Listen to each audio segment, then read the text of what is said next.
4e question. Guylaine de Saint-Narcisse de Rimouski. Beaucoup de traits d'union là-dedans. Saint-Narcisse de Rimouski. Ça doit être proche de Rimouski, c'est comme à rien. Narcisse. Guylaine. J'ai hérité d'un immeuble à logement et j'entends toutes sortes de choses depuis. Dans le cas d'un bail résidentiel, est-il vrai que rien ne permet aux locataires de casser, entre guillemets, un bail? À l'opposé, est-il vrai de prétendre que le propriétaire peut expulser un locataire résidentiel pour n'importe quelle raison, même s'ils ont signé un bail? Martine va vous mettre, parce que là, vous me dites que vous avez hérité, mais il y a quand même des clauses dans notre programme en ligne de la trousse Protège-toi, TOIT, c'est un jeu de mots. La trousse Protège-toi, elle explique un peu ce qu'un locataire peut faire versus un locataire dans un immeuble à revenus. Bon, le locataire peut-il casser son bail? La réponse, c'est oui, mais il faut que le locataire donne un avis. Et là, c'est combien de mois l'avis? Ça dépend du bail qui a été signé. Alors, si c'est un bail écrit, souvent, c'est 3 mois, mais il faut s'en référer au bail, parce que le bail, c'est la loi des parties, donc il faut s'en référer au bail.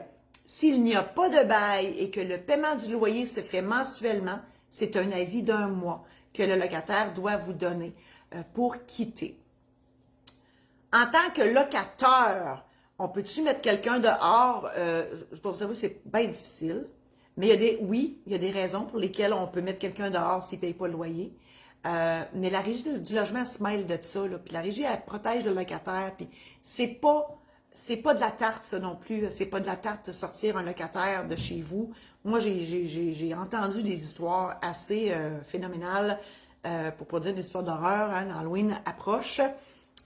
Donc, faut avoir des bonnes raisons, faut être de bonne foi et faut s'en tenir aussi à la régie du logement. Donc, il y a tout un processus administratif au Québec qui s'appelle la régie du logement. Donc, il faut suivre ça. Il y a des étapes à suivre. 1-800 régie du logement. Et je vous souhaite bonne chance, Guylaine. Je présume que si vous me posez ces questions-là, c'est parce qu'il se passe des choses, là. Alors, c'est pas simple, mais je suis convaincue que vous allez être capable. Régie du logement est là aussi pour vous aider, là. Elle est là pour protéger les locataires, mais elle répond aux questions des locataires, bien sûr. Donc, je vous invite à partager cette chronique avec vos amis Facebook.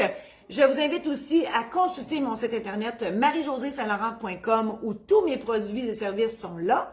Et l'autre site, c'est la maison d'édition saint-laurent.com pour d'autres ouvrages que j'ai faits. Alors, merci infiniment à vous. Bonne fin de journée. À la semaine prochaine.